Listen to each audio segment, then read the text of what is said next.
trouverez le patron de ce bavoir sur le site de l'Atelier des Gourdes, dont je vous mets le lien sous la vidéo. J'utilise ce tableau du site Petit Citron pour calculer la taille du carré qui va me servir à fabriquer mon biais.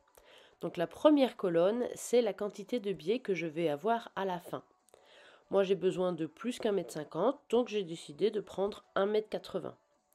Ensuite, je veux un biais qui fasse 50 mm de large. Donc de 180, je vais jusqu'à la dernière colonne et je vois marqué 30 cm. Il me faudra donc un carré de 30 cm de côté pour réaliser un ruban de biais qui fera 1,80 m de long et qui fera 50 mm de large. Donc j'ai pris un carré de tissu qui fait 30 cm par 30 cm. Je vais le plier en deux dans sa diagonale et je vais couper sur ce pli. Ensuite, donc ça étant le haut de mon carré, je prends le bas de mon carré, donc cette longueur-là, et je le mets endroit contre endroit sur mon tissu en faisant bien correspondre les coins ici et là. Je vais épingler pour pas que ça bouge.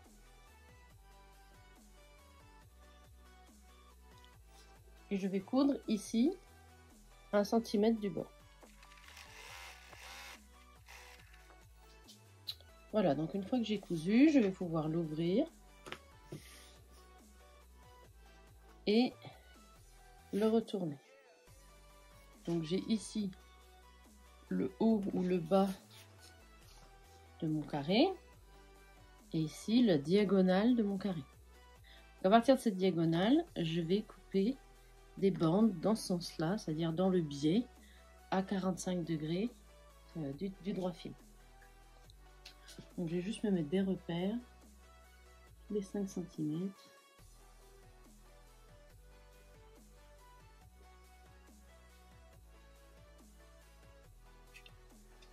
Et tracer mes traits.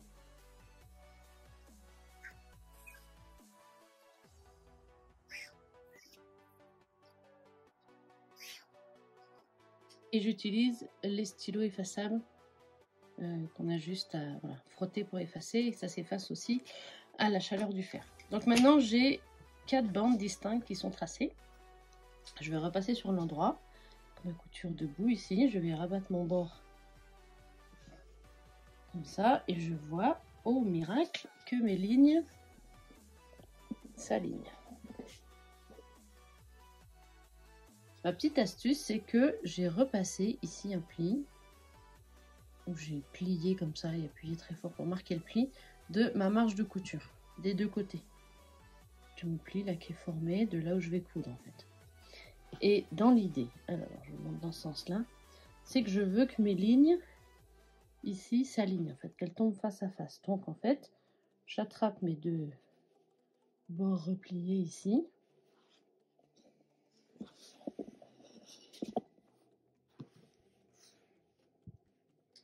Et je veux coudre en le décalant d'un trait. Donc, une fois que j'ai les plis qui sont repliés, c'est plus facile pour moi d'aligner ce trait-là pour qu'il soit droit. Si je l'aligne sur un, logiquement, si j'ai bien tracé, et du coup, il s'aligne aussi avec le suivant.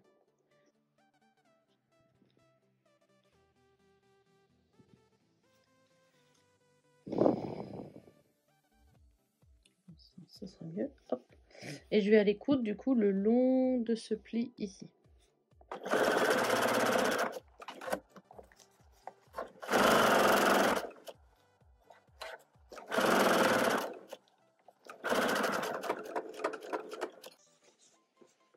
Donc j'obtiens cette espèce de manchon de tunnel ici.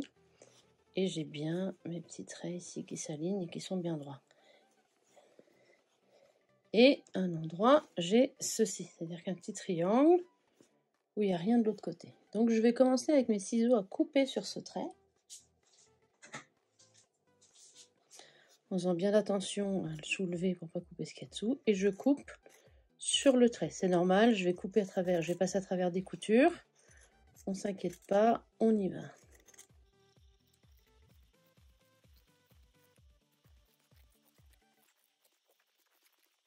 Tac. Et là, mais incroyable mais vrai, je me retrouve avec un ruban qui fait 1,60 m de long à partir de mon petit carré de 30 par 30. Donc, une fois que j'ai mon ruban, donc je vais l'enfiler dans mon appareil à biais.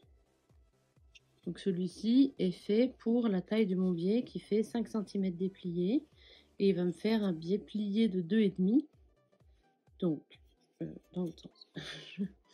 J'insère mon tissu en droit vers le bas dans l'appareil, du plus large au plus fin. Voilà. Et en fait, quand il va glisser dedans, ça préforme le pli. Moi, j'ai plus qu'à l'aplatir au fer à repasser. Alors, au départ, il faut peut-être un peu l'aider sur le bout. On va bien démarrer.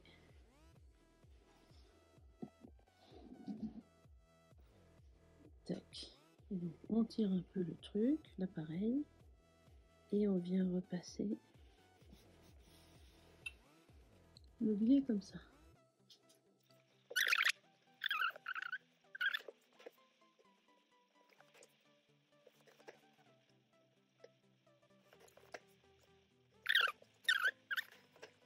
Forcément, quand on a un petit carré, ben, on a des coutures qui sont souvent. Plus vous prendrez un carré qui est grand à la base, moins vous aurez des coutures. Après là, l'idée c'était vraiment de fabriquer juste ce dont j'ai besoin. Donc je prends le tableau qu'on trouve sur le site Petit Citron qui est très pratique. Je vous le mets dans les liens en commentaire. Qui permet de calculer la taille du carré en fonction du biais dont j'ai besoin pour mon projet. Donc comme ça, je fabrique que ce que j'ai besoin, j'ai pas de reste, je tombe pile.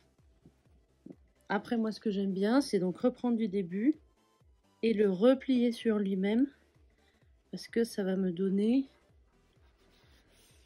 le bon pli pour le coudre dans la deuxième partie de la couture du biais.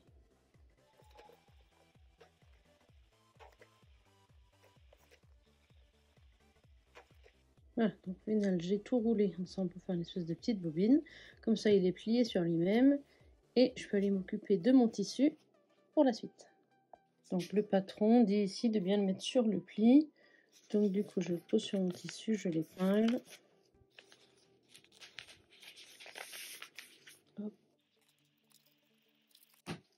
Allez, du coup, j'épingle le haut. Et puis, je vais découper l'encolure. Voilà, donc j'ai mon bavard qui est prêt. Et je vais mettre directement mon passepoil. Je ne vais pas mettre la petite bande ici comme on fait là celui des gourdes. Je vais juste moi le garder en doudou comme ça. Donc je prends mon tissu sur l'envers. Et je viens placer mon passepoil. Je l'ouvre. Et je viens le placer ici au bord. Je ne vais pas l'épingler. Mais je vais coudre doucement, comme ça, en suivant les arrondis, et le dérouler au fur et à mesure pour ne pas être gêné. Alors, je me place comme ça, le bord de l'éponge avec le bord du biais. Et je vais piquer ici. Alors là, vous voyez, il y a déjà des trous parce que j'ai oublié de démarrer la vidéo. Cruche que je suis. Et donc, du coup, j'ai démonté pour vous remontrer. C'était très bien cousu. Mais sans la vidéo. Donc, ça m'apprendra. Je me place ici, le long du bord. Au fur et à mesure, en fait, donc c'est pour ça que j'épingle pas, parce que je vais plaquer mon tissu et à chaque fois tirer un peu ici pour bien qu'il s'aligne avec le bord de mon arrondi. Donc je plante mon aiguille et je veille à toujours rester ici le long du bord et à là pas créer de pli. Donc s'il y en a, je tire sur l'autre côté et ça s'aplatit. Donc là j'avais décousu pour vous montrer, donc je rattrape mon bord. Donc bien sûr, vous cousez tout le rond comme ça. Et vous voyez, une fois que c'est cousu, eh bien, les bords, ils ont tendance à rebiquer. Donc en fait, je vais entamer mon tissu, sortir mes ciseaux. Et à chaque fois qu'il y a un arrondi, je vais faire des petites entailles presque jusqu'à la couture. C'est pas la peine de faire une jupe de tahitienne, hein, mais voilà. Et ça va permettre au tissu de s'écarter et du coup de mettre à plat ici. Donc je vais faire ça sur tous mes arrondis.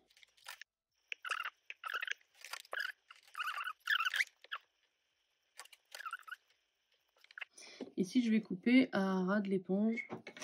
J'ai pas besoin de plus. Et surtout je vais garder le morceau qui me reste pour faire le cordon du tour de cou. Donc une fois que j'ai ceci, je vais le retourner. Hop. Donc c'est-à-dire le forcer à venir sur l'endroit.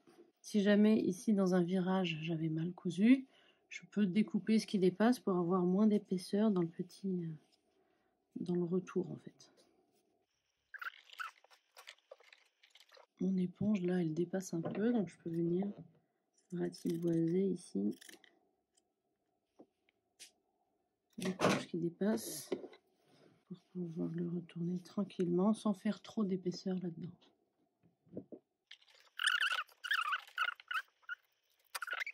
Ce qu'il ne faut pas, c'est tirer trop loin et aller plus loin. C'est-à-dire que je vais me retrouver avec un tout petit bord derrière et un grand bord devant.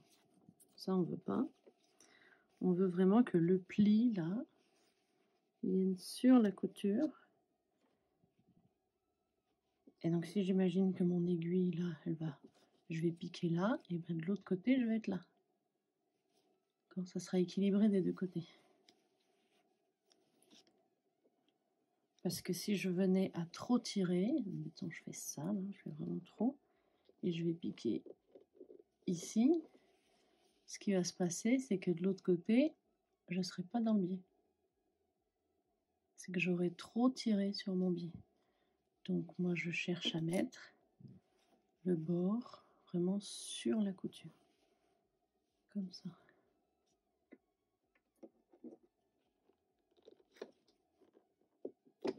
Hop. Et à ce moment-là, je suis sûre de taper dedans. Alors, à cette étape-là, ce qui est important, c'est de bien rester en appui sur toute la largeur ici du biais avec le pied et de ne pas être uniquement sur un côté, d'un côté ou de l'autre. Donc je vais me placer bien au milieu de mon pied.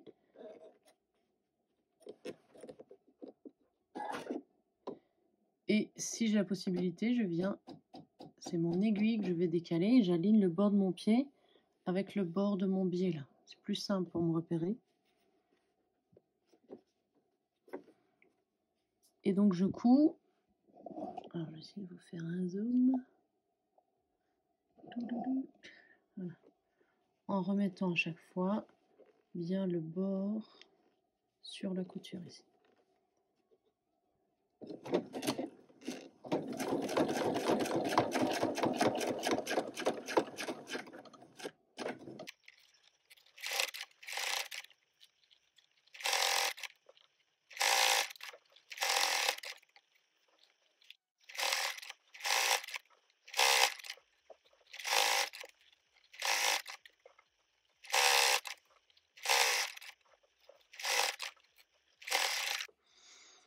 Donc je reprends mon biais, je plie en deux, je trouve la moitié. Hop, moitié du bavoir qui est sur ce pli. Tac. Donc ça fait à partir de ici à peu près.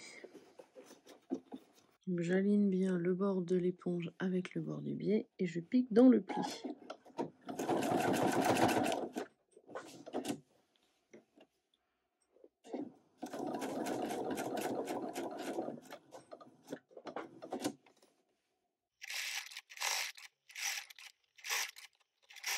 Donc j'ai de nouveau des arrondis, mais cette fois-ci dans l'autre sens. Mais je vais quand même cranter pour éviter les plis ici là.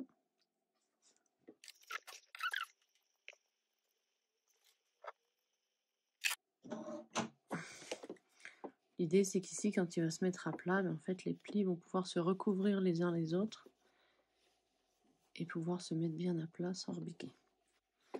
Donc, je crée un pli sur le bord.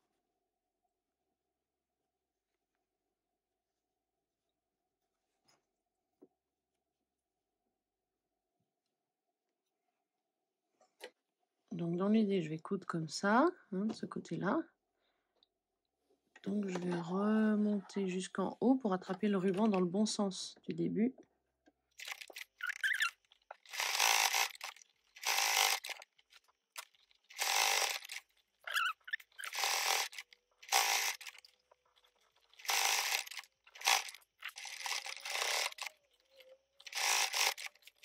Voilà, le petit bavard est terminé. J'espère que ce tuto vous a plu. À bientôt!